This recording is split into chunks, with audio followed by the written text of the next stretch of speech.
How to unarchive messages on Messenger. That's what I will show you in this video. But before we begin, make sure to subscribe to the channel and ring the bell to get notified whenever a new video is uploaded. With that said, let's get started. So go ahead and open up Messenger and log into your account. And say for example that you have archived a person, but now you want to unarchive it. How can you do that? Let me show you. Say for example, I will archive this conversation right here by clicking on it and then clicking on archive.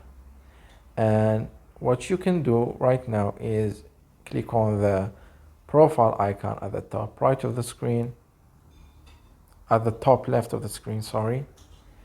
And from there, click on archived chats.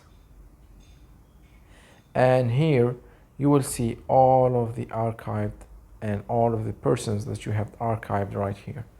So in order for you to unarchive one of them, all you need to do is simply click and hold on it, and then from the pop-up menu list at the bottom, click on unarchive, and you just unarchive this person.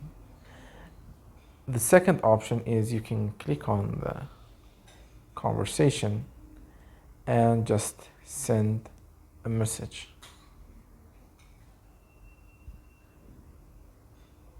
And this will automatically unarchive that person. And there you have it, both of them. So that was it for this video. That's how we can unarchive chats and conversation on Messenger. If you have any questions, please leave them in the comment section down below. With that said, see you in the next video.